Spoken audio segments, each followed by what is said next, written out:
Sobre grandeza, e eu comecei de forma quase que despretensiosa falando sobre isso há uma semana ou uma semana e meia atrás. Só que são tantos princípios que eu creio que Deus quer estabelecer, que era uma mensagem que está se tornando quase uma série. Então você que já ouviu alguma dessas mensagens, eu queria que você abrisse o seu coração, porque eu não quero falar sobre as mesmas coisas, mas eu quero falar sobre princípios que vão levar a gente para o mesmo lugar. Amém? Eu quero falar sobre grandeza, e é interessante porque falar sobre grandeza na igreja evangélica, protestante, algum tempo atrás, era quase que falar sobre soberba, ou a gente se envaidecer. Por isso, muitas vezes a gente aceitou essa teologia, que ela parece mais crente. Irmão, olha para mim, olha que louco isso. Todas as vezes que alguém fala que você tem que ser menor, que você tem que ter menos expectativa, que você tem que buscar menos coisas, parece que a gente está sendo mais crente, a gente está sendo mais zeloso, quando na verdade a gente só está desperdiçando aquilo que o nosso Pai já liberou para nós. Você não é mais crente ou menos crente se você usufruir da grandeza de Deus em você ou não. Você só está desperdiçando mais ou desperdiçando menos. Essa é a lógica. Então ser grande significa corresponder a algo que Deus já estabeleceu para mim. Você está comigo? Diga amém. Eu acredito de verdade que como pastor, se eu alcanço você, mas não desperto você, eu só estou entretendo você. Pega essa chave, irmão. Se eu te alcanço, mas não te desperto, eu só estou te entretendo. E é exatamente assim que muitos ministérios estabelecem a sua história. Alcançam e administram, mas não despertam. Por quê? Porque tem muita gente insegura, preocupado com a porção que Deus depositou sobre o outro, mas a gente entende que se Deus não começar a ativar a porção que colocou sobre cada um aqui, a nossa igreja tem um prazo de validade muito limitado. Ninguém quer vir aqui ouvir o André falar por semanas consecutivas. Existe algo de Deus em você que precisa ser ativado. Existe algo de Deus em você que precisa transbordar, ser multiplicado. Então o meu papel aqui é trazer você para ouvir algo de Deus que agora as pessoas vão ouvir a partir de você. Está comigo? Diga amém. Para que você está aqui nessa manhã? Diga com autoridade, diga, eu estou aqui para ser ativado. Eu quero ativar você. Esse é o papel da igreja, irmão, dar luz ao futuro. O papel da igreja é construir algo novo. O papel da igreja é estabelecer algo que não existe. O papel da igreja é ser visionária. A igreja precisa ser mais visionária do que o mundo. A igreja precisa ser mais criativa do que o mundo. O problema é que a gente aceitou um papel de reatividade. A gente reage àquilo que está acontecendo, quando na verdade nós deveríamos assumir o protagonismo na construção da história. Eu não sei se você sabe, mas Miami está em chamas. Alguém já ouviu falar? Miami é on fire. Está todo mundo da Califórnia e de Nova York vindo para cá. No mês passado, 33 mil drive licenses foram transferidas, se eu não me engano, de Nova York só para a cidade de Miami. Então a gente era um lugar onde o mundo passava férias, agora Miami está se tornando um lugar onde os americanos querem estabelecer raiz também.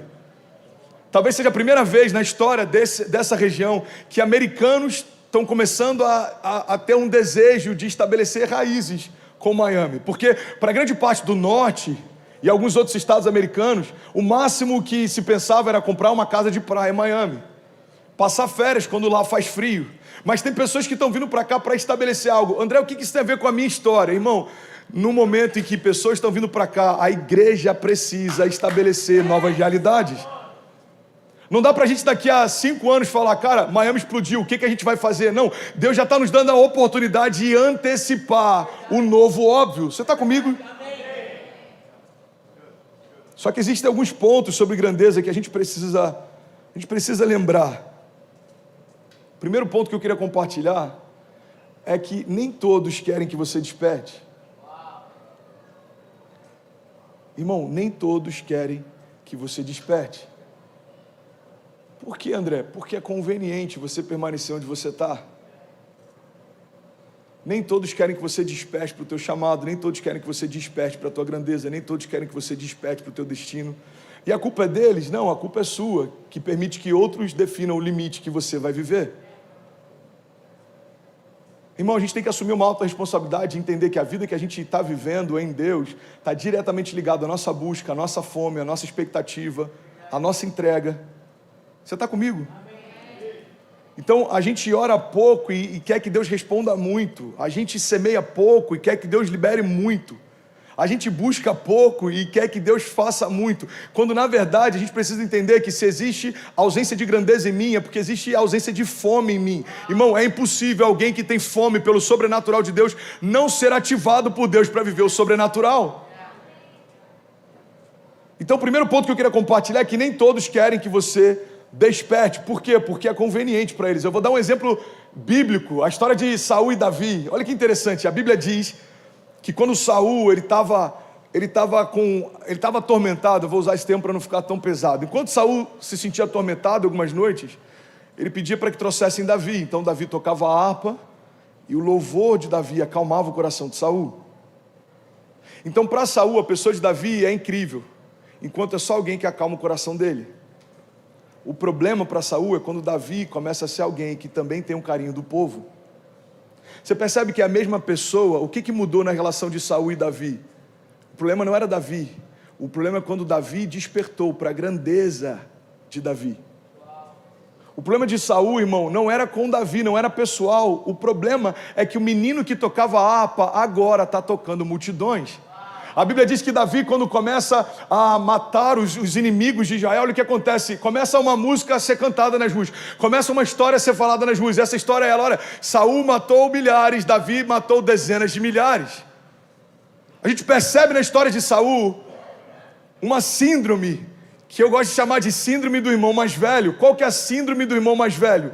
É quando a gente quer que o outro cresça, desde que não cresça mais do que a gente.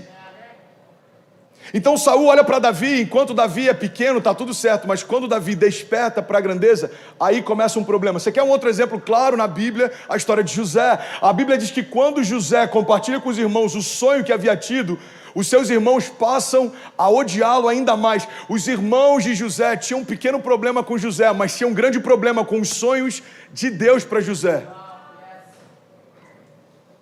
Eu lembro de uma história, não dá para saber até que ponto ela é verídica ou não, mas reza a lenda que quando o Rock in Rio explodiu, a primeira versão do Rock in Rio, logo depois o governador do estado mandou destruir a cidade do rock.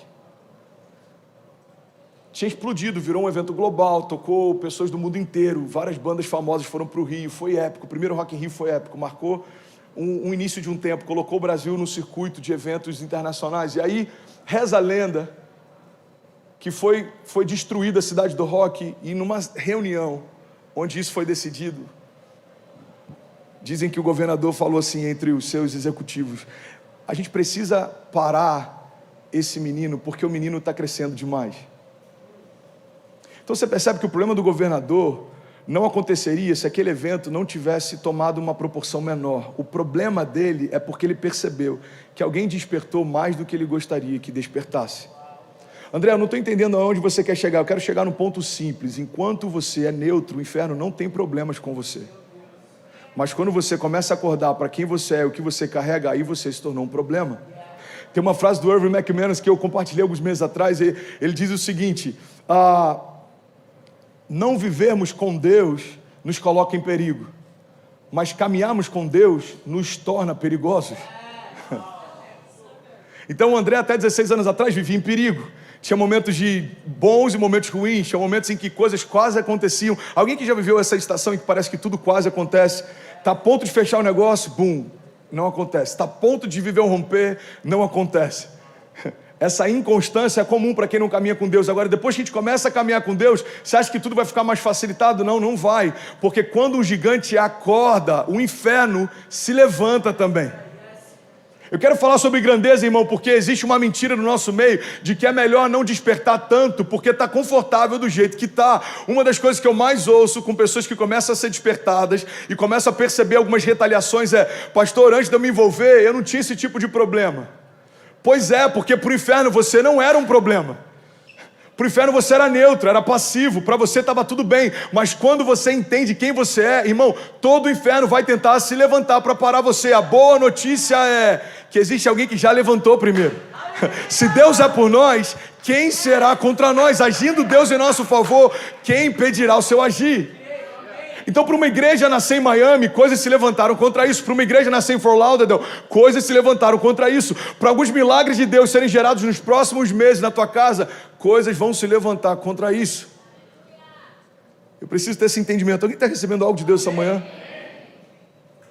Nem todos querem que eu desperte. Nem todos querem que eu desperte.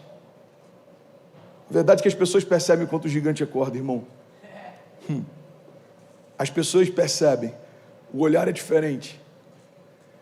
Você consegue ver chama nos olhos de quem está conectado com o seu propósito. Quem desperta não é mais refém das circunstâncias. Você não depende mais de aprovação de outros. Na verdade, você não está nem mais aí para aprovação de outros. Você sabe quem você é, o que você carrega e para onde você está indo. Então, despertar significa eu não sou mais refém de ninguém, porque eu já fui comprado, eu já tenho um dono. Deus é o meu dono, Ele é o meu refúgio, a minha fortaleza, Ele é o meu socorro presente na hora da angústia. Ele me fez, Ele me deu propósito, Ele vai cumprir o que prometeu. Então, eu não estou preocupado com o que pensam, porque a única opinião que para mim é importante é a daquele que me fez. Verdade, você nunca mais vai se acostumar com nenhuma outra coisa além daquilo que você foi chamado para ser. É como apurar o paladar, irmão. Eu não sei se alguém já viveu isso, mas depois que o seu paladar é apurado, você nunca mais consegue aceitar qualquer coisa. Faz sentido? Depois que a gente come um queijo de verdade, qualquer coisa que diz que é queijo, mas não é queijo, parece plastificado, emborrachado. A gente amava aquilo. Até que um dia apresentam pra gente o que de fato é um queijo. Esse é o meu medo de experimentar café gourmetizado e começar a gostar. Eu prefiro bustelo, pilon, torra escura, bem forte e bem doce. Pastor, eu trouxe um da Colômbia, não quero.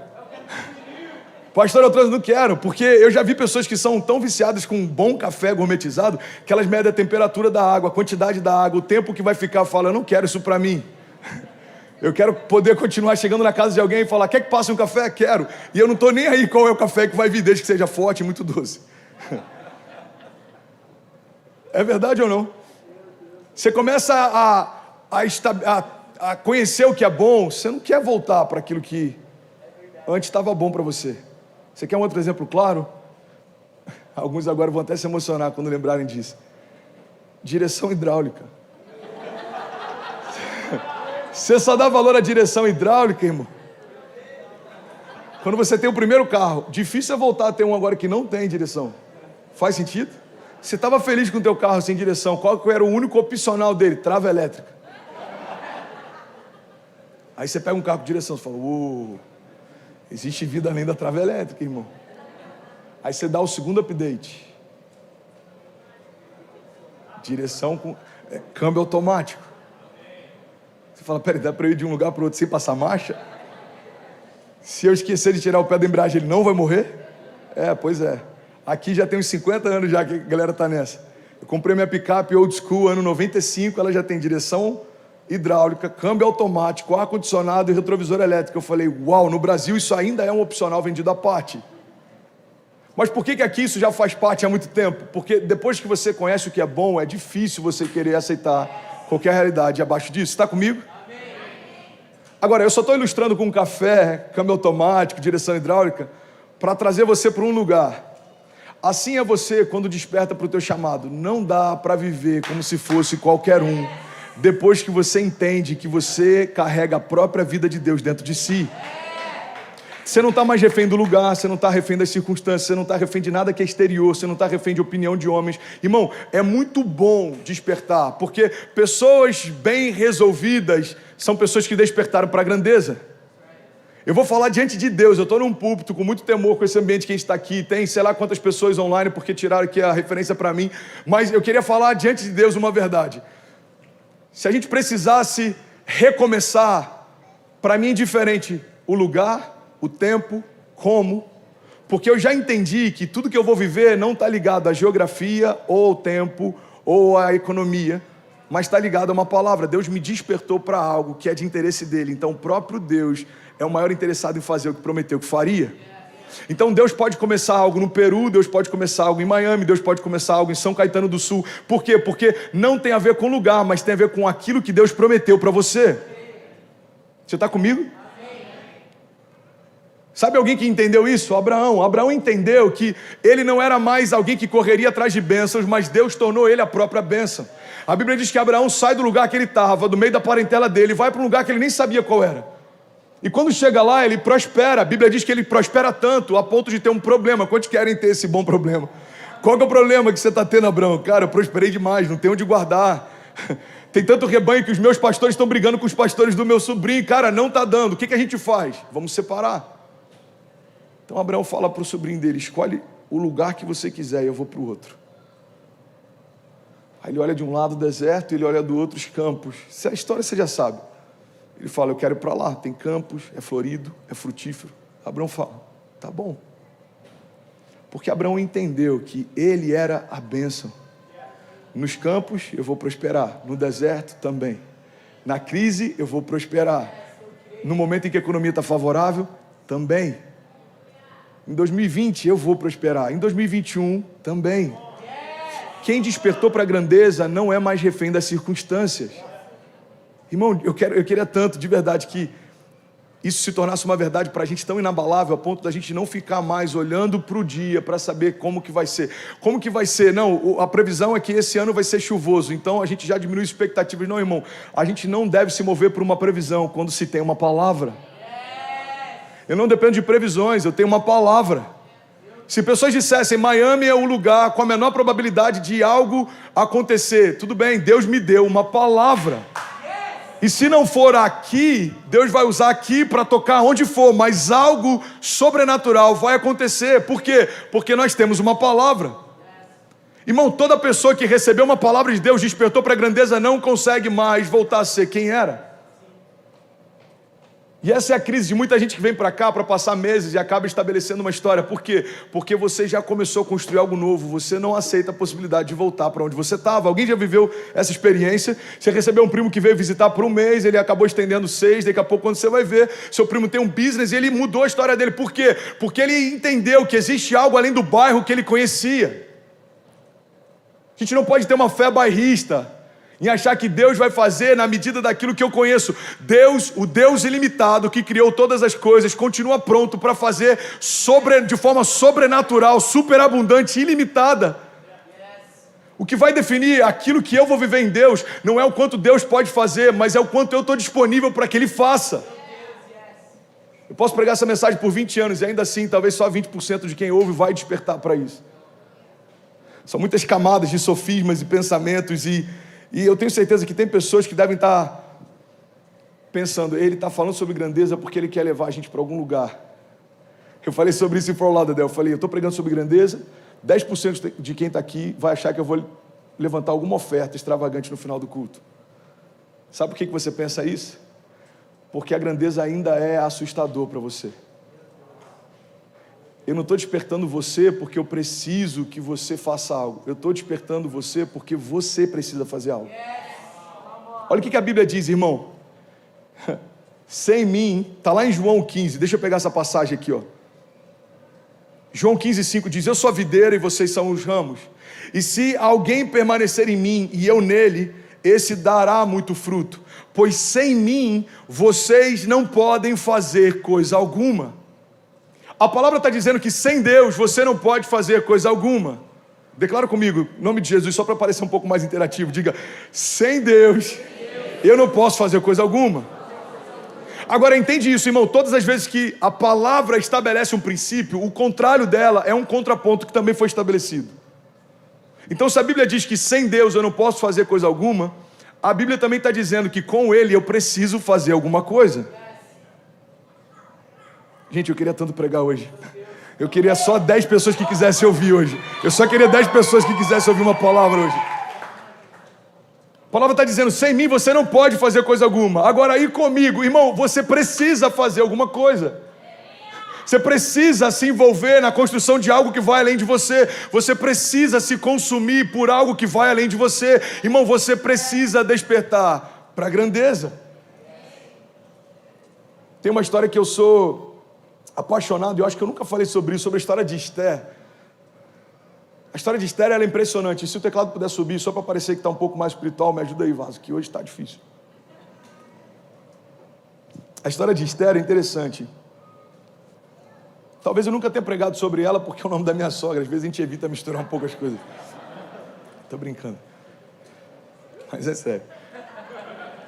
A história de Esther é interessante. Esther foi levantada por Deus para chegar até o palácio. Então, Tem uma crise, eu vou resumir bastante. Tem uma crise, os judeus vão ser perseguidos e o rei deu uma ordem para que todos eles fossem aniquilados. Então, no meio de uma festa, de um banquete, o rei convoca a rainha para dançar para os convidados. E ela não vai, a rainha Vasti não vai.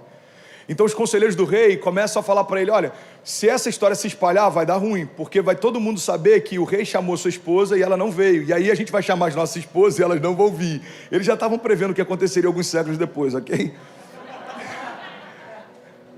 Bem baixinho, por favor, irmão. Aí ele falou, vai dar ruim. O que vocês acham que eu devo fazer? Você deve remover ela da realeza e você deve chamar uma nova rainha. E assim ele fez. Destituiu Vasti e fez uma convocação. Ele falou, gente, é o seguinte, eu estou em busca de uma nova rainha, então todas as virgens e formosas do reino estão sendo convocadas para essa audição do The Voice lá. E aí elas foram, várias mulheres de lugares distantes foram convocadas, e aí levaram Esther. Esther era linda, mas ela não estava lá só por causa da beleza, ela estava lá porque Deus tinha um propósito para utilizar Esther. E eu quero que você pegue essa chave, olha para cá, irmão, em nome de Jesus. Deus então pega Esther e coloca ela no meio dos príncipes. Deus pega Esther e coloca ela no meio da realeza. Deus pega Esther, alguém que era completamente improvável, desconhecida, alguém que não estava nos planos, e coloca ela no meio do centro da construção da história. Deus coloca uma coroa sobre ela e ela agora se torna rainha sobre todo aquele povo. Você está comigo, né? Diga amém. E aí o que acontece é o seguinte, a fúria do rei sobre os judeus está tão grande que ele dá uma liberação. Pode aniquilar qualquer judeu em qualquer lugar que eu tenha autoridade. Só que Esther era um deles. Esther fazia parte desse povo. Então, existe uma passagem que está lá em Esther 4:14, que eu acho maravilhoso. A Bíblia diz assim, Esther, se você ficar calada nessa hora, socorro e livramento surgirão de outra parte para os judeus. Mas você e a sua família, do seu pai, morrerão. Quem sabe não foi para um momento como esse que você chegou à posição de rainha. Tem dois princípios claros aqui. Primeira coisa que Deus está falando claramente é, se você não aceitar ser usada para aquilo que eu quero que você seja, eu vou usar outro, mas a sua história vai ser apagada.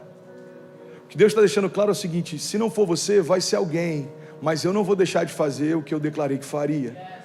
Você vai deixar de participar daquilo que eu já estou fazendo?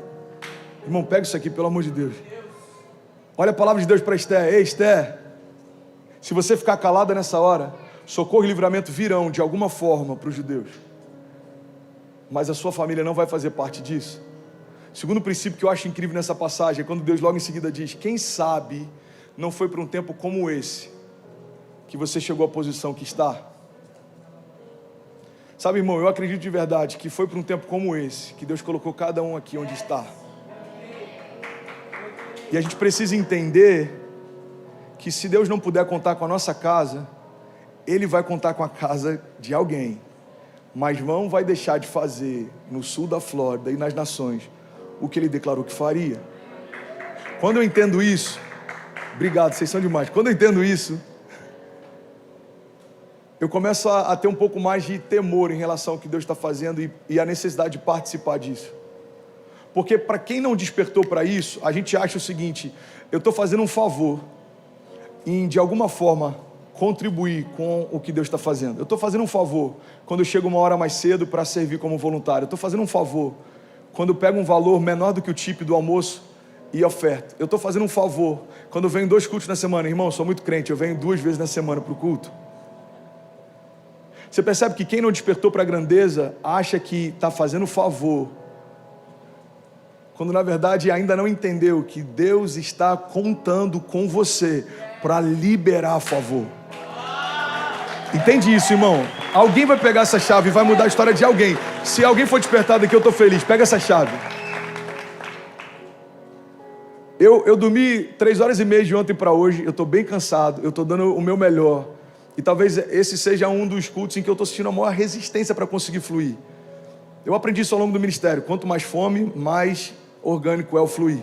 Hoje parece que eu estou querendo empurrar para alguns aqui algo que você deveria estar desejando beber. Mas a questão é, eu estou dando o meu melhor, eu vou dar tudo que eu tenho, eu vou fazer da melhor forma que eu posso, eu me preparei o máximo que eu podia. Por quê? Porque eu fui chamado para ser um canal de favor.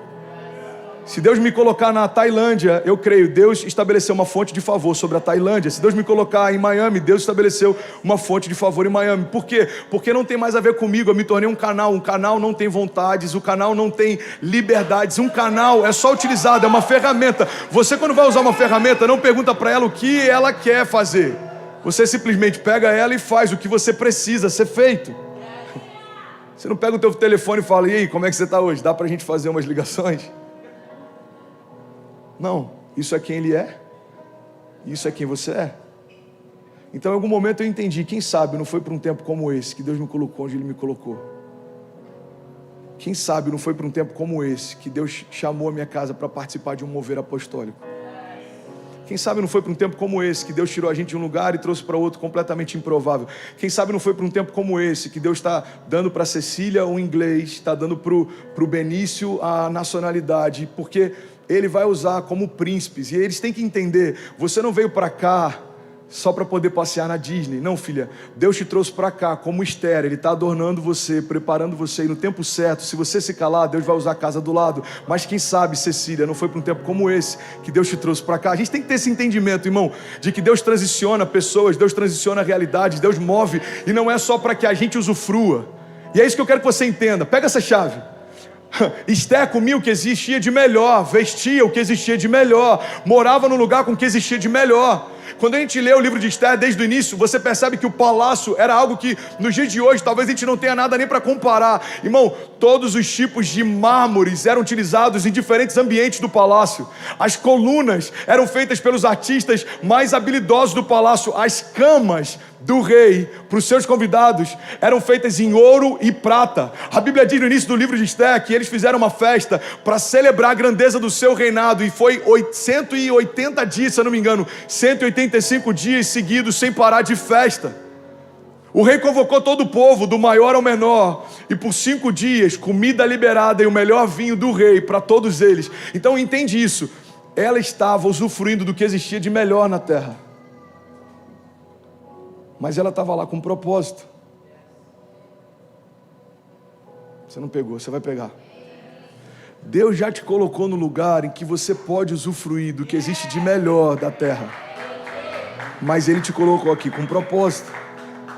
Então se Esther está lá e ela só pensa, como eu sou favorecida, Deus me colocou no melhor lugar, para comer a melhor comida, para dormir na melhor cama, obrigado Deus, porque você me ama demais. Não, filha, não tem a ver só com você, mas tem a ver comigo em você. Então eu te coloquei entre os príncipes, para você ser um canal de favor entre os pobres. Eu te coloquei entre reis, para você ser um canal de favor entre o teu povo. Porque se você se calar, certamente o socorro virá através de alguém, mas a tua família não vai fazer parte disso. Irmão, eu quero finalizar essa mensagem quase como uma convocação. Olha para mim, em nome de Jesus. Se a gente se calar, Deus vai usar alguém. Se o Brasil que está na América se calar, Deus vai usar o Haiti, Deus vai usar, sei lá, a Eslovênia, Eslováquia, ou qualquer outro lugar. Se a tua família em Miami se calar, Deus vai usar outras famílias. Porque Deus não precisa de você, Ele tem prazer em fazer com você. É uma relação de aliança, não de necessidade. Deus precisa do André? Não, tem pessoas melhores do que o André, mais apaixonadas do que o André, mais preparadas do que o André, mas Ele tem prazer de alguma forma em fazer com o André. Então nesse tempo, naquilo que Deus me chamou para fazer, eu quero ter prazer de fazer com Ele. Por quê? Porque Ele nos chamou para um tempo como esse. Quem sabe foi para um tempo como esse que Deus te chamou para cá. Você se tornou um empresário, você tem funcionários, você tem um business. A minha pergunta é, de que forma o que Deus te deu tem sido um canal de favor para aquilo que Deus quer fazer? Você percebe isso? Você está comigo aqui? Então essa vai ser a minha mensagem até o último dia nesse lugar. Brasil, desperta e resplandece. Desperta e resplandece. Você não veio para cá para limpar a casa de gringo. A gente pode até limpar, mas não é só para isso que você está aqui. Você não veio para cá só para conseguir ter conforto. Isso Deus vai te dar, mas existe mais do que isso. Existe mais do que isso. Você está comigo? Sabe, eu tenho sonhado algo nesses últimos dias. Eu tenho sonhado em de que forma a gente consegue internacionalizar a mensagem. que Deus tem dado? De que forma a gente consegue tocar a América Latina? De que forma a gente consegue fazer com que americanos ouçam na sua liga nativa? De que forma a gente consegue transbordar? Porque quando Deus começa a fazer algo, eu creio que existe um transbordo de Deus que vai além daquilo que a gente já viu, já experimentou. Então você percebe que no início, há 2 anos atrás, a preocupação era como a gente consegue alugar uma sala que cabe 50 pessoas. Depois a preocupação é como a gente consegue alugar um auditório que caiba 200 pessoas. Depois a preocupação é como a gente consegue ter um sistema de transmitir a mensagem para tocar milhares de pessoas. Agora a preocupação é como a gente consegue criar um sistema de mobile church para tocar a costa do estado. A nova preocupação já é como a gente consegue internacionalizar a mensagem para que ela seja ouvida em outras línguas e esse mover apostólico não seja só daqui tocando as nações, mas das nações vindo para cá.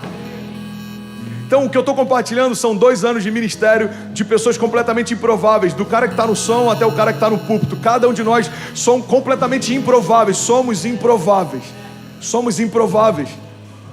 O nosso streaming é liderado por uma pessoa que a formação dela é mecânico de kart, liderando um streaming que toca 8.000 pessoas, 7.000 pessoas nas nações. Por quê? Porque nós entendemos que a grandeza não tem a ver com quem somos, mas o que habita em nós. Quem sabe não foi para um tempo como esse que Deus nos chamou para esse lugar? Quem sabe não foi para um tempo como esse?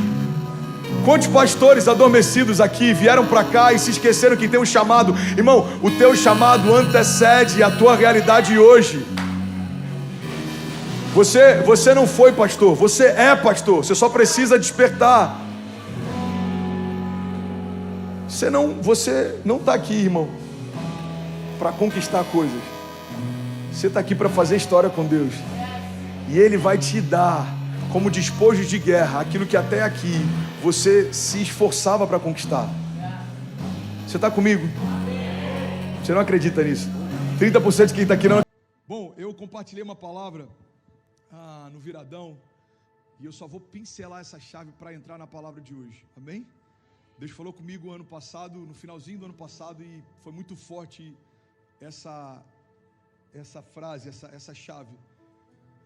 E até o finalzinho do ano eu não tinha nenhuma palavra para definir 2020. 2020 foi um ano confuso, porque ao mesmo tempo que foi um ano incrível, foi um ano difícil. Ao mesmo tempo que foi um ano de muitas conquistas, foi um ano de muitas perdas. E Deus falou comigo: filho, nenhuma lágrima será esquecida. Nenhuma lágrima, seja ela de gratidão, seja ela de dor, seja ela de perda, seja ela de luto. Eu conheço amigos que perderam pessoas próximas, eu conheço amigos que perderam pais, eu conheço pessoas que prosperaram nesse ano. Eu conheço pessoas que viram seu ministério avançando, como Deus fez com a gente. E eu tenho colegas de ministério que viram suas igrejas fechando. Então é um ano difícil, porque não dá pra gente celebrar e falar: uau, foi um ano que tudo deu certo. Não, muitas perdas aconteceram no meio do caminho, mas a gente tem essa convicção: nenhuma lágrima será esquecida. Você pode declarar isso comigo? Diga: nenhuma lágrima será esquecida. Mateus 5,4 diz: bem-aventurados os que choram, pois eles serão consolados. Eu podia pegar inúmeras passagens aqui que a Bíblia fala sobre choro. A Bíblia diz que Jesus chorou. Então a gente tem respaldo bíblico para entender, irmão, que essa tradição que existia no Brasil, que falava que homem não chora, isso é quebrado em Jesus. Homem chora, o próprio Jesus chorou. A palavra diz: aqueles que choram são consolados, aqueles que semeiam com lágrimas, com cantos de alegria, com júbilo, trarão seus feixes. Então eu tenho um entendimento bíblico para saber que eu posso chorar. Você está comigo? Ainda diga amém. Mas eu preciso entender que, por mais que não haja vergonha em chorar, não há milagre se eu continuar só chorando. E é sobre isso que eu quero falar nessa manhã. Irmão, todo novo ciclo é um tempo da gente fazer como Davi fez. Davi, enquanto filho ainda tinha chance de vida, jejuou e chorou e clamou e se escondeu e buscou. Mas quando chega a notícia: Davi não tem mais o que fazer. Me ajuda com o microfone aí, lindão, por favor. Davi não tem mais o que fazer. Então Davi tira as roupas os panos de saco, pede para que tragam comida, lava o rosto e recomeça. 2021, irmão, para nós é o ano do recomeço. E a gente tem que ter esse entendimento. O ano do recomeço tem a ver com tirarmos as vestes de luto e se preparar para o novo, mas também tem a ver com pararmos de celebrar as últimas festas e começarmos a gerar um novo também. O teu pior fracasso pode ser o resquício do teu último sucesso. Porque tem algo novo que Deus quer fazer e é melhor do que tudo aquilo que Deus já fez. Tem algo poderoso que Deus quer fazer e Ele é infinitamente mais leve, fresco e poderoso do que tudo aquilo que Deus já fez. Então guarda isso em nome de Jesus, irmão. Tem armas que funcionaram na última estação, não funcionam mais. Tem direções que Deus te deu na última estação que não vão funcionar mais. Então tem muita gente que você conhece. Você tem talvez líderes religiosos, ministros, pessoas que lideram movimentos que você fala, cara, esse cara já me inspirou tanto. Hoje eu não consigo ouvir o que ele fala. Por quê? Porque tem muita gente que recebeu uma porção de Deus para um tempo, mas não continuou recebendo porções novas depois daquele tempo. Então eu peguei uma chave de Deus e dos próximos 40 anos eu vou falar as mesmas coisas para as mesmas pessoas. E aí se assustam dizendo, a igreja mudou. Não, irmão, tudo mudou. Existe algo fresco sendo liberado de Deus sobre nós todos os dias. As misericórdias dele se renovam toda manhã. É como o maná. Deus diz, olha, não guarda o maná, porque o pão que desce do céu para alimentar vocês vai ser acrescentado todos os dias. Deus está dizendo, quando você guarda aquilo que eu te dou hoje, você está dizendo, eu não confio se Deus vai me dar amanhã. E ainda assim algumas pessoas guardavam, e a Bíblia diz que aquelas pessoas guardavam o maná e o maná estragava. Irmão, se você passeasse pelo arraial, no meio do deserto, quando o povo tinha saído do Egito, você conseguia sentir pelo cheiro quem confiava em Deus e quem não confiava. Como assim, André? Se você passasse perto de uma tenda de alguém que não confiava, você ia sentir cheiro de comida estragada. Mas se você passasse perto da tenda de alguém que confiava, você não ia sentir cheiro de comida nenhuma, porque Deus acrescentava, eles se alimentavam e sabiam que no dia seguinte Deus acrescentaria mais uma vez. Você está comigo? Então, irmão, entenda isso. Não há vergonha em chorar, mas não vai ter milagre se você ficar só chorando. Não há vergonha em sentir a dor da perda, mas não vai ter nada novo se você ficar só sentindo dores. Deus não te chamou para ser anestesiado em relação ao que acontece. Jesus chora quando vê a morte de Lázaro, Jesus se compadece quando vê a fome do povo, Jesus se move em compaixão quando vê algumas coisas acontecendo, mas ele não parava ali. Jesus não olha para o povo com fome e se lamenta. Não, Jesus olha para o povo com fome e multiplica a comida. Jesus não olha para o túmulo de Lázaro e só lamenta. Não, Jesus olha para o túmulo de Lázaro e chama Lázaro para fora. O que eu quero te convidar em nome de Jesus, irmão, a viver nesse novo tempo, é entender que o lamento pelo que não aconteceu não vai gerar aquilo que você espera que aconteça. As nossas lamentações não movem os céus, as nossas necessidades também não. Agora ficou confuso, André. Você está me dizendo que a minha necessidade não move o céu? Não, a tua necessidade não move nada no céu. O que move os céus é a tua fé. Tudo é possível ao que crê. Não diz que tudo é possível àqueles que passam necessidade. Diz tudo é possível ao que crê.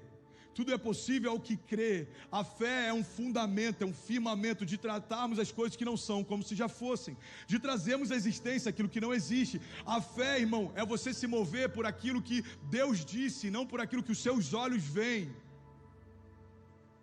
Então não tem a ver com necessidade. André, a igreja tem necessidades? Muitas.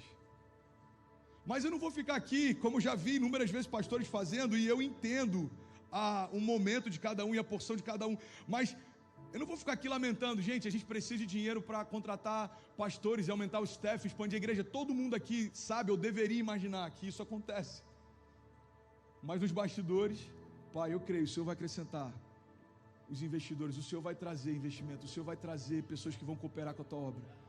E aí do nada acontece, uau, $5.000, oferta de alguém que, uau, salvou o nosso mês. Alguém do Mato Grosso pagou todo o kids. Aí chega alguém, sei lá, de São Paulo, alguém aqui de Miami. Eu acredito, irmão, que a gente tem que parar de ficar lamentando publicamente, a gente tem que se expor mais no secreto. Então, você está comigo ainda? Diga amém. Eu queria só pincelar essa chave, porque Eclesiastes 3 diz, existe tempo para todas as coisas, existe um tempo para cada propósito debaixo dos céus. Eclesiastes 3, versículo 4 diz, existe tempo de chorar e tempo de rir, existe tempo de prantear e existe tempo de dançar. Irmão, como líder dessa comunidade de fé, eu quero liberar uma palavra sobre você. O tempo de dançar chegou. O tempo de se alegrar chegou. O tempo de celebrar e de confiar e de descansar. André, eu já fazia isso no ano passado, então faça numa dimensão ainda maior. Eu já me alegrava no ano passado, então se alegra ainda mais, irmão, porque é mais um ano que Deus te deu para construir algo novo, viver coisas novas. O tempo de se alegrar chegou.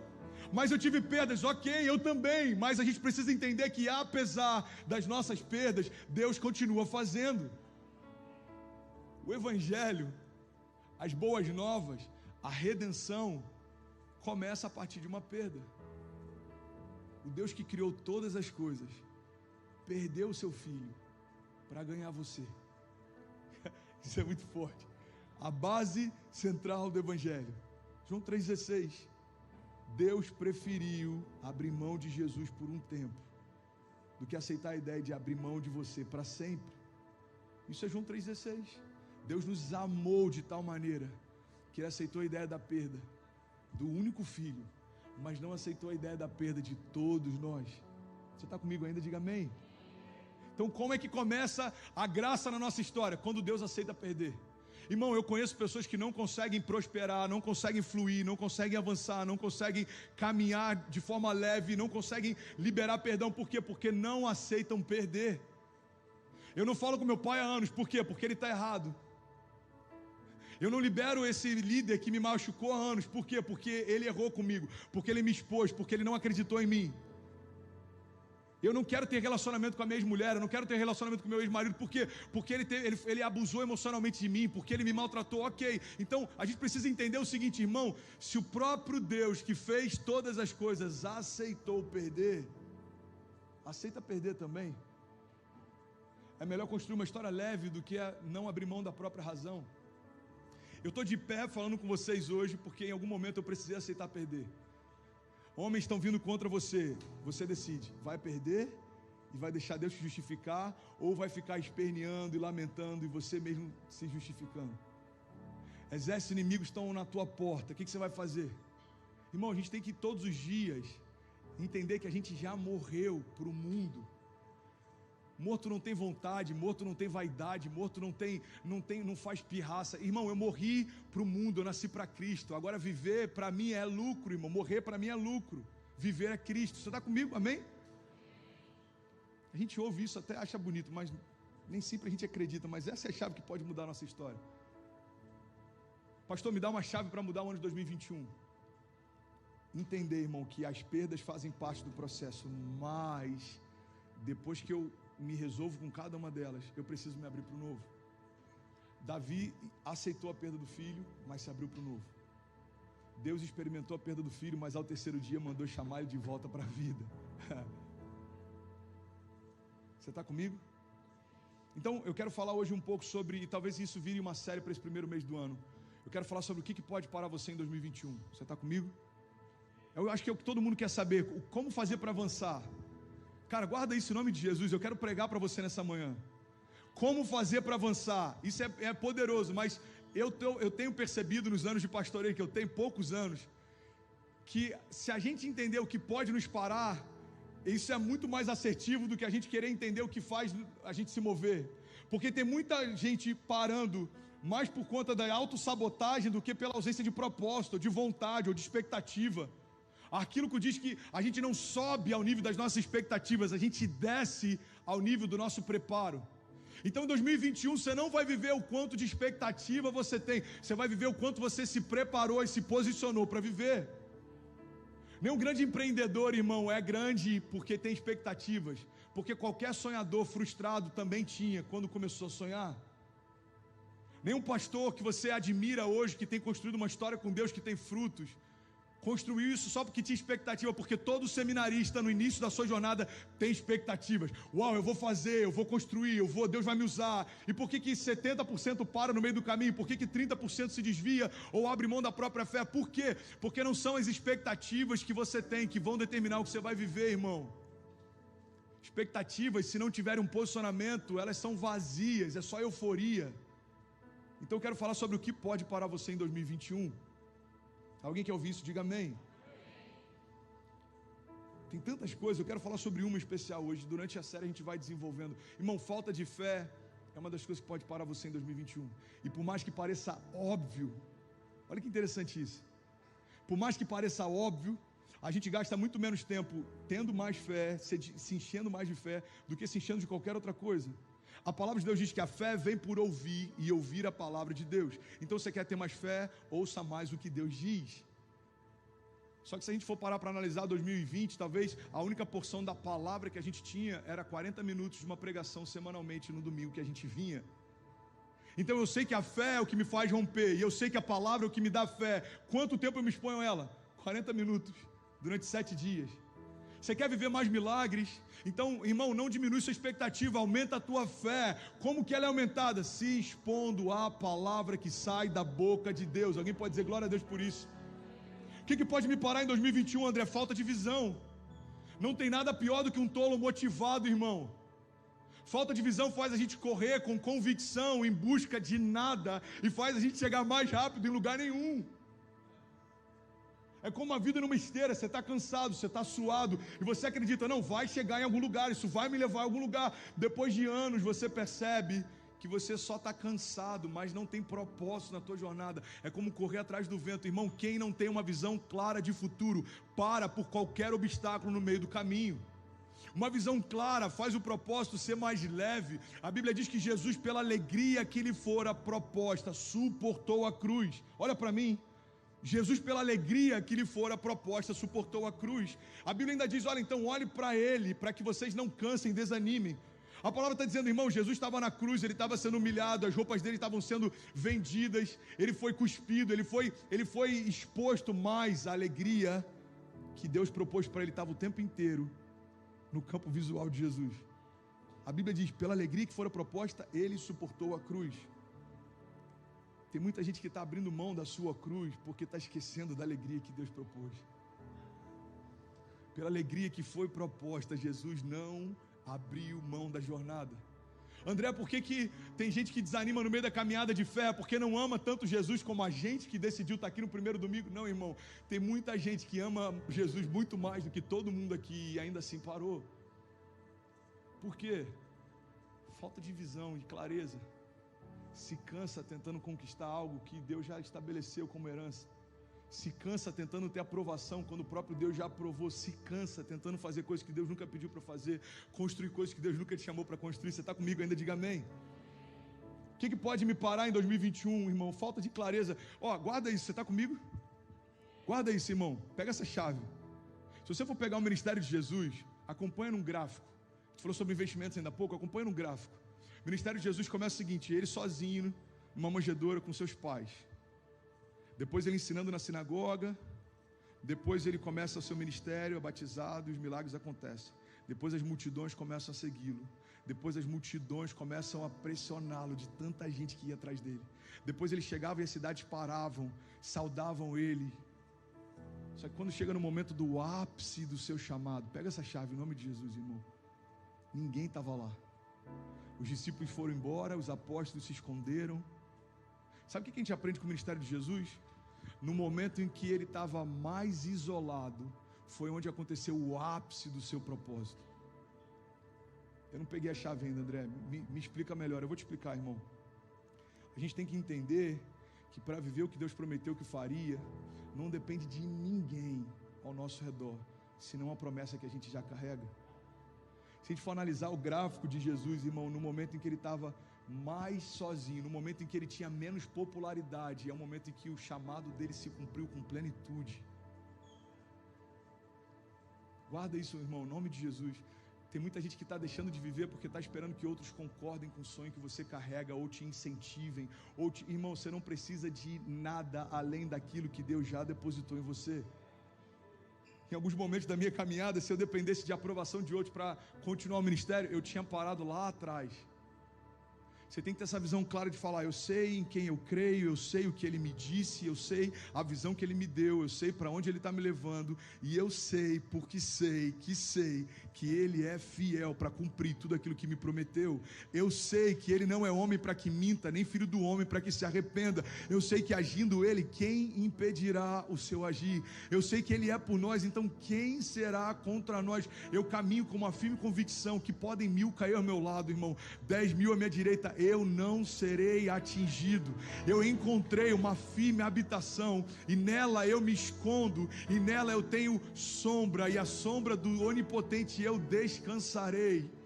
Eu sei porque sei que eu posso ir para qualquer lugar e o Senhor estará comigo. Se eu for o lugar mais alto, lá Ele estará. Se eu me esconder nos lugares mais baixos, lá Ele estará também. Então eu não dependo da quantidade de pessoas concordando com a promessa, porque aquele que fez a promessa é quem cumpre ela. Aquele quem deu a palavra é quem cumpre a palavra, irmão. Eu não preciso que faça sentido para ninguém, se já fez sentido para quem me prometeu. Eu não me movo mais por lógica, mas eu decidi caminhar por fé. O momento de menor popularidade do ministério de Jesus é quando acontece o maior romper da história dele. Então para de esperar que todo mundo celebre o que você carrega. Você só precisa lembrar que um celebrou, e é esse que fez a promessa, quem conclui ela, quem sustenta ela, quem mantém ela. Irmão, no último culto do ano eu preguei sobre José, a essência do ministério de José. Se a gente fosse definir uma frase: o meu destino não está nas mãos de ninguém. José, ele é um exemplo claro de alguém que não tinha popularidade ao redor do chamado, mas viveu intensamente o que Deus prometeu. Você está comigo ainda? Está fazendo sentido para alguém? Cadê os irmãos de José? Abriram mão dele. Cadê o pai de José? Achou que ele estava morto. Cadê a família de José? Está em lugares bem distantes. José estava isolado, mas o que estava acontecendo? Deus estava cumprindo dia após dia o que prometeu em uma visão. Aos olhos de todo mundo está tudo desmoronando, aos olhos de Deus está tudo se encaixando. Aí quando chega no momento certo, no ápice do cativeiro de José, é quando acontece o maior romper da história dele. Irmão, guarda esse nome de Jesus. O que pode parar você em 2021? É você esquecer da promessa que carrega, ou esperar que outros cooperem com aquilo que Deus está falando. Eu estou fazendo uma coisa nova. É Ele quem faz, irmão. É Ele quem faz. Deixa eu compartilhar algo com você. Na metade do ano, a gente teve... Foi louco o que a gente viveu como igreja, como todo mundo viveu, portas fechadas, desafios financeiros, um monte de coisa acontecendo. E a gente teve uns dois voluntários que deixaram a igreja e eles faziam parte de pontos fundamentais para que a igreja não parasse. Então eu não vou falar qual ministério para ninguém ficar tentando pensar em nomes, mas vou falar alguns ministérios fundamentais para que um culto aconteça e o ministério não pare. Por exemplo, você tem a palavra, você tem o louvor, você tem, no nosso caso, o streaming, você tem o som. Então aconteceu da gente ter duas, e eu vou botar entre aspas, perdas de voluntários em partes fundamentais. Sabe o que aconteceu? Antes que a gente se lamentasse, Deus supriu. E antes que a gente percebesse, estava melhor do que antes. Por quê? Porque quando você lembra quem é o dono do negócio, você descansa independente do que acontece. Se a gente for falar da igreja na analogia de uma noiva, a gente descansa na certeza de que o noivo é ciumento. Fique em paz se alguém está tentando mexer com ela, é ele quem vai cobrar. Se a gente falar da igreja na analogia de um negócio, a palavra diz: se você deseja o santo ministério, bom negócio deseja, boa coisa deseja. Como negócio, a gente sabe quem é o dono do negócio, e é ele quem faz ela prosperar. É como o Senhor que dá talentos e depois vem cobrar o que você fez com eles. Se a gente falar da igreja na analogia como uma casa espiritual, uma agência do céu, a palavra de Deus diz que se não é Deus quem edifica a casa, é em vão trabalhos que nela edificam. Então, sobre toda e qualquer circunstância, eu estou falando agora da igreja. Ninguém para a igreja. Por quê? Porque a igreja é dele, irmão. Ninguém para a igreja. Se eu caio em pecado, Deus coloca outro pastor e continua a obra. Se alguém daqui começa a achar que é importante demais e deixa uma parte fundamental do serviço da igreja, Deus vai levantar alguém ainda melhor e mais apaixonado e com o coração ainda mais entregue a Ele. Se a gente começar a pregar algo que não é genuíno, por qualquer motivação, Deus move cenários, muda pessoas, remove a voz de quem tinha autoridade. Deus faz o que tiver que fazer, mas ninguém para a igreja. Agora eu quero que você tenha esse entendimento. Da mesma forma que Ele cuida da igreja, Ele cuida daqueles que são dele. Ninguém para aquele que está em Cristo. O que pode me parar em 2021, pastor? Você. A única pessoa que pode cancelar as promessas que Deus fez, você. A única pessoa que pode frustrar o que Deus desenhou, você. É aí que está o livre-arbítrio, irmão. O livre-arbítrio está em abortarmos ou gerarmos a semente que Deus já confiou para nós. Você está comigo? Amém? 2 Coríntios 1:20 diz: pois quantas forem as promessas feitas por Deus, tantas tem em Cristo o sim. Então o que eu preciso fazer para romper? Eu tenho mais 6 minutos, alguém me dá 8 minutos para eu terminar essa mensagem? De verdade, vocês estão comigo? Amém? Eu vou dar uma acelerada aqui, a gente vai junto, mas não se distrai, por favor. O que eu preciso fazer então para romper em 2021? Você precisa decidir. Fala comigo, eu preciso decidir. Isso, fala como quem tem autoridade. Fala, irmão, eu preciso decidir. Você precisa decidir como vai ser esse ano. Você precisa decidir o que você vai abrir mão.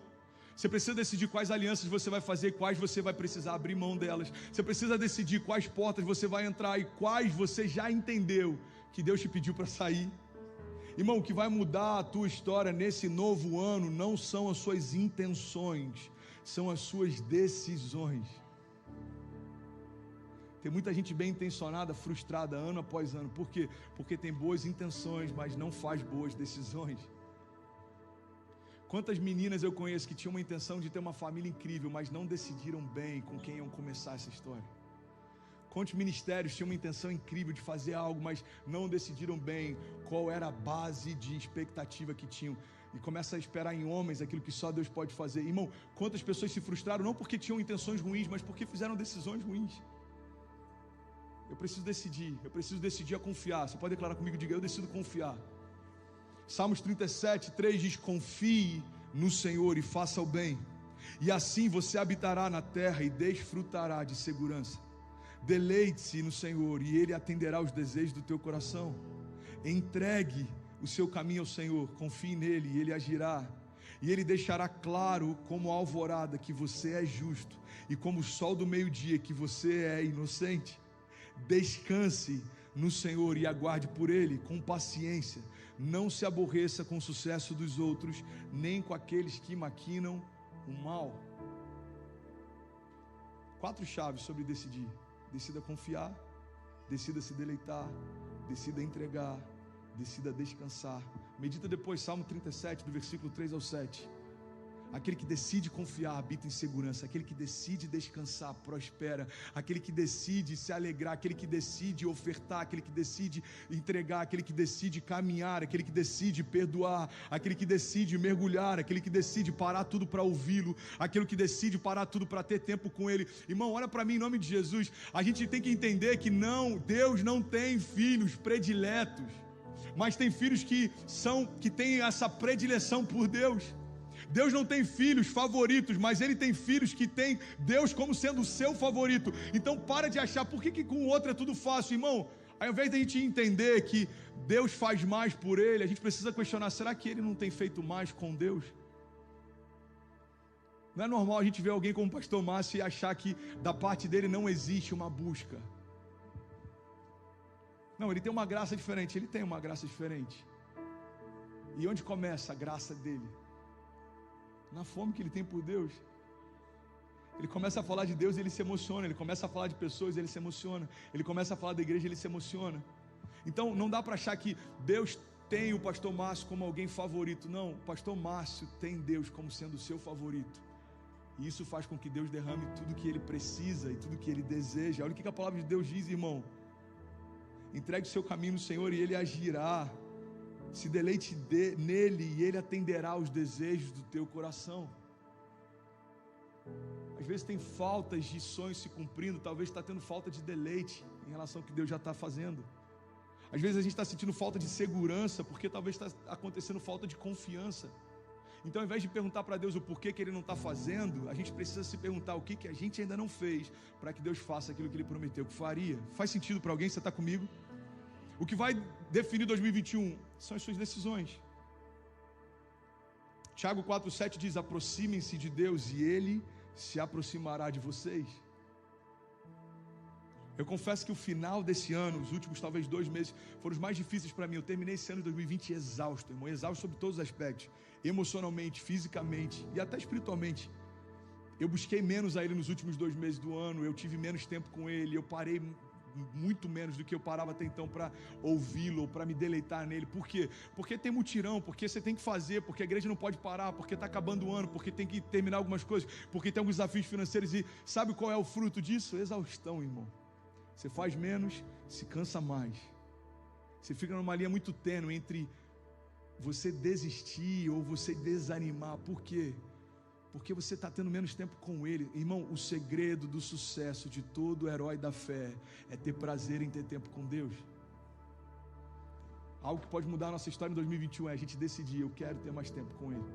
Alguém colocou no meu stories ontem: pastor, eu estou quase cancelando a Netflix porque eu estou maratonando nas tuas pregações. Até brinquei com ela, falei: então cancela a Netflix e oferta no meu Pix aí, irmão, me ajuda aí. Mas eu já recebi várias mensagens de pessoas falando: cara, eu cancelei a Netflix só para ouvir o podcast e as pregações. Você está dizendo então que não é para ter Netflix, pastor? Não, eu tenho. Mas talvez para alguns não seja o tempo de ter. Você está dizendo que não é para ver filme direto? Não, eu vejo. Mas talvez para alguns não seja o teu momento de ver. Por quê? Porque você precisa entender aonde você está antes de querer definir para onde você vai. Já falei sobre isso. O Uber é o aplicativo mais profético que tem, irmão. Você vai fazer uma corrida do Uber agora, ele vai perguntar, antes de perguntar para onde você vai, ele perguntar: onde é que você está? Você coloca lá, localização atual, pum. Aí ele fala: tá bom, já sei onde é que você está. Agora, para onde você quer ir? Com Deus é a mesma coisa, irmão. Você sabe onde é que você está? Não. Então como é que você quer dizer para onde você quer ir? 2020 eu tive que falar: Deus, eu estou cansado, eu estou com saudade, eu estou exausto, eu preciso descansar. Falei para o time: segura tudo aí, eu vou vir só nos domingos, vou ficar 2 semanas um pouco mais alto. O que você fez?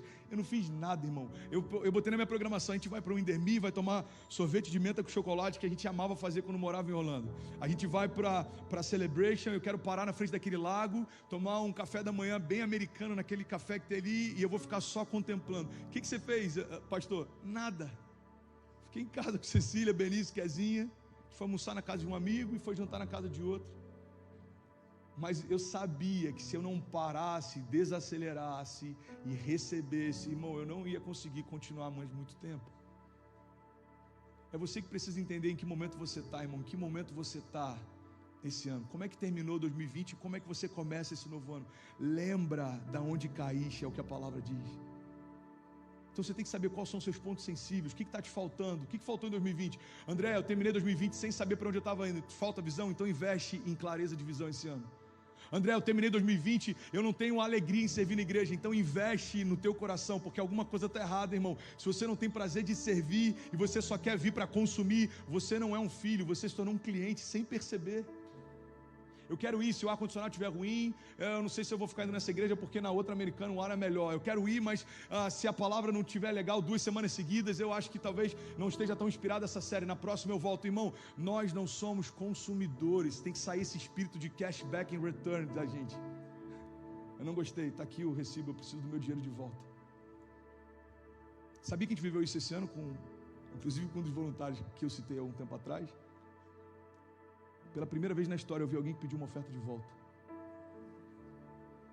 E não me pergunta como está a situação dele, porque não está nada bem. E não tem nada a ver comigo ou com a igreja, mas com as sementes que ele escolheu semear. Essa mentalidade que a gente tem de cliente aqui na América, ela tem deturpado muito a nossa relação com Deus. Irmão, a relação com Deus não é uma relação de consumo, é uma relação de paternidade. O que te faltou em 2020? Me faltou quebrantamento, pastor. Eu vejo todo mundo quebrantado, eu não consigo, irmão. Então, analisa a si mesmo, cara. Analisa a si mesmo. Sobre todas as coisas que você deve guardar, guarda o teu coração. Eu estava em Orlando na virada do ano, e é diferente quando você está numa igreja como a sua, que você tem inúmeras responsabilidades, e quando você está numa igreja só recebendo. Eu só chorava igual criança. Passou um filme na minha cabeça de cada luta de 2020. Eu falei: Deus, você fez a gente avançar no tempo da crise. Deus, meu filho nasceu no meio da pandemia. Deus, a gente avançou como igreja, as portas fechadas. Deus, a gente é tão pequeno, o Senhor fez coisas tão grandes, a nossa voz ecoou em lugares tão altos. Deus, o Senhor levou a gente em mais de 50 nações. Teve um domingo que mais de 2.000 novos começos aconteceram. E começa a passar na tua memória: Deus, eu cheguei aqui no ano passado, não sei nem falar inglês, eu não tenho nem o visto permanente. Deus, o Senhor tem feito tantas coisas. Pai, o Senhor tem conectado a gente com pessoas que eu nunca imaginei. O Senhor tem feito milagres de uma forma que eu nunca vi. Deus, a quantidade de milagres em 3 meses dentro do quarto da minha casa é maior do que tudo que eu já vi você fazendo no meu ministério nos últimos 12 anos. Mas por quê? Porque você precisa parar e falar: não, cara, eu preciso voltar a quebrantar. Como assim? Entender porque eu não choro? E eu chorei, e é como se estivesse lavando a minha alma, é como se Deus estivesse me lavando e falando: filho, bota para fora. Se não foi difícil, vai, bota para fora. Você precisa recomeçar leve. Cada abraço que eu recebi, cada palavra de encorajamento, isso te faz bem, irmão. Você fala, sobrevivemos, vamos para a próxima. O que está faltando em você, irmão? Você tem que analisar o que faltou em 2020. Faltou expectativa. Eu ouço pregações sobre o que Deus vai fazer, mas eu não consigo acreditar que Ele vai fazer. Então investe nisso, cara. Faz sentido? Investe no que te falta. Investe no que te falta. Olha que engraçado, é um fenômeno. Uma universidade em Londres, ela fez um estudo com pessoas, com crianças que tinham muito potencial em inúmeras áreas. Sabe o que ela percebeu? As crianças mais promissoras se tornavam as mais medíocres em matérias que elas não eram boas. Por quê? Porque elas eram boas em um monte de coisas. Os pais falavam, esse cara é incrível, cara, ele é muito inteligente, ele fala muito bem, ele é muito comunicativo, ele é esperto. Mas vamos supor, em matemática ele era ruim, então ao invés dele querer melhorar, ele preferia falar, cara, eu não gosto de matemática, eu não sou bom, não é porque eu não posso, é porque eu não quero. E eles perceberam que o potencial, quando era algo mal resolvido dentro dessas crianças, fazia com que eles se tornassem jovens medíocres. Sabe o que eu estou vendo muita gente parando na sua jornada de fé?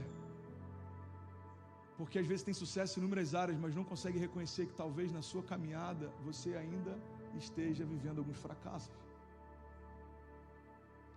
Eu sou um sucesso quando fala de dinheiro, eu sou um sucesso quando fala de números, eu sou um sucesso quando fala de empreender, eu sou um sucesso, tá bom. Mas como é que está a tua caminhada com Deus? Como é que está a tua relação com Deus, irmão? Ah, cara, tá bem, eu ouço uma palavra, me encoraja, eu estou resolvendo. Não, irmão, gasta tempo com isso. Porque é isso que vai ecoar para a eternidade, não é o que a gente constrói aqui e deixa aqui. É o que a gente vai edificar aqui e vai receber lá. Jesus está numa cruz, tem 2 homens ao lado dele, ele está dizendo, olha, filho, eu te garanto ainda hoje, você entrará comigo no paraíso. Ele diz, eu e meu pai vamos edificar casas, e se não fosse assim, não os teria dito. Jesus está dizendo, olha, enquanto vocês estão vivendo aqui, eu estou edificando aquilo que vocês vão viver na eternidade. Irmão, guarda essa chave em nome de Jesus. 2021 pode ser o ano da nossa maior semeadura em Deus. Chorarmos na presença dele como nunca antes, orarmos com ele como nunca antes, buscarmos nele como nunca antes, confiarmos nele como nunca antes e por consequência avançarmos nele como nunca antes, descansarmos nele como nunca antes, experimentarmos a vontade dele como nunca antes. Você está comigo? Diga amém. Você precisa decidir, irmão. Os coaches chamam isso de autorresponsabilidade. Eu gosto de chamar isso de posicionamento. Minha avó chamaria isso de vergonha na cara. Eu não sei a sua avó, a minha chamaria assim. É você assumir o seu lugar de responsabilidade na construção da sua história. Ninguém vai fazer por você. O que pode te parar em 2021? É você, ao invés de ser protagonista da sua história, você preferir se tornar vítima da sua história. Acabou a mensagem. Eu queria pregar, eu queria começar agora a falar sobre sermos vítimas e protagonistas. Eu acho que eu vou pregar isso à noite. Alguém quer receber mais de Deus à noite? Vocês acham que é uma boa a gente terminar a noite? Eu sinto a gente terminar isso aqui e eu vou finalizar a noite. Mas eu queria de verdade fazer esse convite. Irmão, guarda essa chave.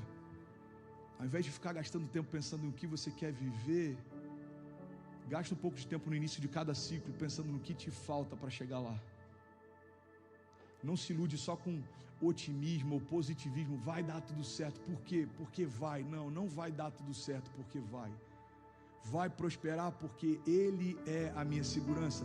Vai se cumprir porque Ele é quem prometeu. Vai acontecer porque Ele é quem falou que faria. Irmão, a gente tem que lembrar de por que cremos que aquilo que a gente crê vai acontecer. Por quê? Porque eu sei quem me prometeu, porque Ele é bom.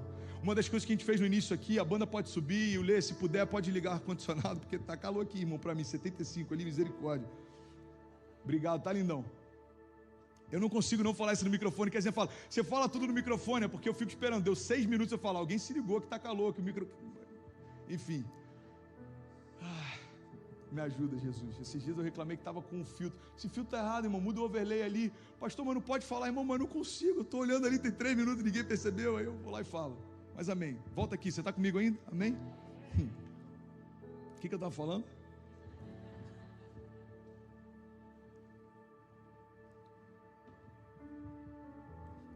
Analisa o que te falta, irmão, antes de gerar expectativa para algo que talvez não tenha fundamento nenhum para acontecer. Isso é positivismo. Qual que é a diferença entre otimismo e fé?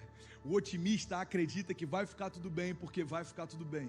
E quem caminha em fé tem a certeza que vai ficar tudo bem porque Deus disse que ficaria. Ponto.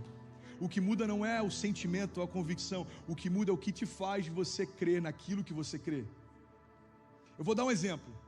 O otimista, ele acorda de manhã, abre a janela e vê, uau, o dia tá bom. O tempo está aberto, hoje vai ser incrível.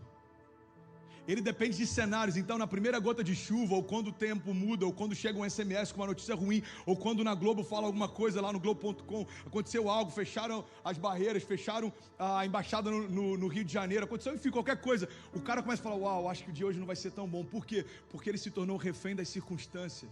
Mas Deus não nos chamou para sermos reféns das circunstâncias, Deus nos chamou para governarmos sobre toda e qualquer tempestade. O tempo está mal, Deus continua sendo bom. O tempo está bom, Ele continua sendo bom. Portas se fecharam, Deus continua sendo Deus. Portas se abriram, Ele continua sendo bom. Irmão, se o mar se abrir, Ele é Deus. Se não abrir, Ele é Deus. Se o tempo melhorar, Ele é Deus. Se o tempo continuar fechado, Ele continua sendo Deus. Se a pandemia cessar, Ele é Deus. Se a pandemia durar mais alguns meses, Ele continua sendo Deus. Se a economia entrar em colapso, Ele é Deus. E se a economia prosperar como nunca antes, Ele continua sendo Deus. Ele continuou sendo Deus quando a Babilônia se ergueu. E Ele continuou sendo Deus quando a Babilônia ela foi completamente destruída. Ele era Deus quando o faraó se levantou e tornou o povo cativo, mas Ele continuou sendo Deus quando o faraó precisou abrir mão do povo e deixá-los fluir em liberdade. Ele era Deus quando o primeiro pecado entrou na história, mas Ele também era Deus quando Jesus se entregou para apagar sobre nós toda a culpa, toda a mancha e toda a marca do pecado. Irmão, Ele era Deus quando o primeiro homem matou o seu próprio irmão e fez com que o sangue manchasse a nossa história. Mas Ele continua sendo Deus dia após dia, quando tem irmãos pregando para os seus irmãos e dizendo, arrependam-se, o Pai está com saudade de você. Ele era Deus, irmão, quando viu o povo saudando o seu único filho, mas Ele continuava sendo Deus quando viu o povo dizendo, crucifica-o. Você percebe que o caráter de Deus não mudou, independente das circunstâncias? Irmão, o Deus que viu todas as coisas acontecerem do início ao fim da história, o Deus que viu a terra sem forma e vazia disse haja, o Deus que viu tudo sendo estabelecido, criou o jardim, todas as coisas, é o mesmo Deus que viu o homem sendo expulso de lá, e é o mesmo Deus que enviou Jesus para nos chamar de volta para lá. Então quero, em nome de Jesus, fazer esse convite. Tenha essa firme convicção. O Deus de 2020 também é o Deus de 2021, também é o Deus de 2022, também é o Deus de 2023. Então a questão não é se Deus pode fazer nesse ano, a questão é o que falta em mim para que Ele faça ainda mais. Feche teus olhos, em nome de Jesus, eu quero orar com você. Você precisa decidir, Pai, eu decido, eu quero orar como eu não orei até aqui, eu quero te buscar como não busquei até aqui. Deus, eu quero jejuar como talvez eu nunca jejuei até aqui. Eu quero ter prazer em estar na Tua presença como talvez há algum tempo eu não tenho mais. Deus, eu quero ver milagres acontecendo. Eu não quero ouvir testemunhos de pessoas dizendo que viveram milagres só. Eu quero me alegrar com os milagres dos meus irmãos, mas eu também quero ver milagres na minha casa.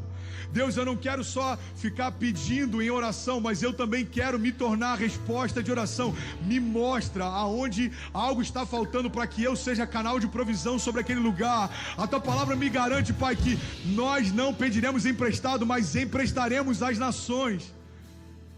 Pai, eu quero viver mais milagres, eu quero experimentar mais da Tua presença. Deus, eu quero ser completamente cheio nesse ano. Eu não aceito terminar esse ano da mesma forma que eu comecei. Eu não quero ser um espectador, eu quero fazer parte do Teu mover. Pai, eu quero fazer parte da construção dessa história. Deus, eu não quero estar em Miami visitando uma igreja de tempos em tempos. Eu quero fazer parte do maior avivamento da comunidade brasileira em Miami. Deus, eu quero ver crianças sendo batizadas com o Teu Espírito. Eu quero, os meus olhos verão adolescentes impondo as mãos e cegos abrindo os olhos.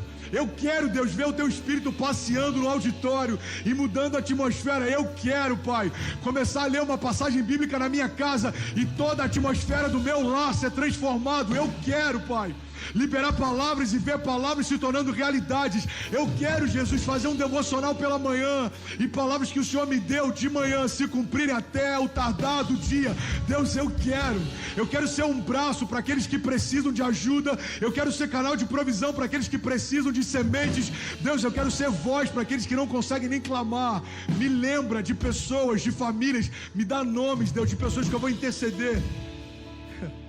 Eu quero, me mostra, Pai, o que nos falta, para que a gente não pare nesse ano. Nos mostra, Jesus. Se a gente se perdeu, nos mostra onde a gente se perdeu, Pai. Se a gente se cansou, nos lembra o que tem nos feito se cansar. Se a gente está confundido, Pai, nos lembra, nos traz à memória aquilo que nos dá esperança. Renova-nos, Deus, renova-nos, Deus, renova-nos. Pai, eu te peço em nome de Jesus sobre cada pessoa nesse auditório, sobre cada família conectada. Desfaz todo laço de confusão, de morte, toda aliança com o pecado, toda aliança com o passado. Desfaz todas as escamas que nos impedem de ver. Desfaz todas as correntes que nos impedem de avançar. Desfaz todas as cadeias que nos impedem, Pai, de experimentar aquilo que o Senhor preparou para nós ainda esse ano. Deus, desfaz todas as armas que o inferno tem gerado contra nós, elas não prosperarão. Desfaz toda palavra contrária, Pai, seja ela liberada por alguém que nos quer mal, seja, Pai, um trabalho feito em um centro de macumba, seja o que for, nós quebramos tudo aquilo que não é de Deus sobre nós. Nós desfazemos em Teu nome, Pai. A Tua palavra diz que aquilo que nós ligarmos na terra terá sido ligado nos céus, aquilo que desligarmos na terra terá sido desligado nos céus. Pai, eu declaro em nome de Jesus, sendo desligados todas as estratégias do inferno contra nós. Algumas pessoas, Pai, elas vão perceber o quão perdidos estavam. Pai, eu creio. Irmão, está vindo uma visão, e a visão que eu tenho é como se pessoas acordassem de uma hipnose. Você vai falar, cara, o que eu estava fazendo? O que eu estava fazendo? Não nos deixa perder tempo, Pai. Não nos deixa bater cabeça. Não nos deixa, Pai, andar em ciclos. Não nos deixa abrir mão dos Teus milagres. Não nos deixa, Jesus, ficar de fora das Tuas promessas. Não nos deixa, Pai, nos tornarmos consumidores. A gente quer ser filho, Pai. Sentar à Tua mesa, ouvir o que o Senhor tem para falar, ter prazer na Tua presença. Nós não queremos só os presentes do Pai, nós queremos a presença dEle. Nós queremos, Jesus, essa é a nossa vontade, essa é a nossa oração. Pai, eu oro em nome de Jesus, que venha sobre nós esse espírito, Pai, de vida, que venha sobre nós, Pai, essa nova porção de esperança e de fé. Eu declaro em nome de Jesus sobre cada família, Pai, vindo como rios que vêm sobre a terra seca, como nascentes, Pai, que são geradas num lugar ermo, Pai, eu declaro em nome de Jesus, como oásis sendo gerados em meio a desertos, Pai, como um tempo de paz sendo gerado em meio ao caos, como luz que dissipa as trevas. Nós declaramos em nome de Jesus, Pai, seja bem-vindo o novo de Deus, novo tempo, novos sonhos, novas palavras, novos milagres, novas promessas. Nós declaramos em nome de Jesus, Pai, em nome de Jesus, em nome de Jesus. Continua com os teus olhos fechados, se você puder, fica de pé. Enquanto o louvor ministra, irmão, aproveita esses últimos minutos do primeiro culto do ano e começa a liberar palavras, começa a liberar sentenças de vida sobre você, sobre a tua casa. Começa a abençoar cada mês desse ano. Que sejam prósperos, que seja leve, que esse ano seja surpreendente, que Deus guarde a nossa entrada e a nossa saída. A bondade dele é o que vai definir o ano de 2021. O Senhor é bom e a sua misericórdia dura para sempre. O Senhor é bom, o Senhor é bom, o Senhor é bom, e a sua misericórdia dura para sempre. Essa é a nossa oração. Feche teus olhos, irmão, curva a tua cabeça.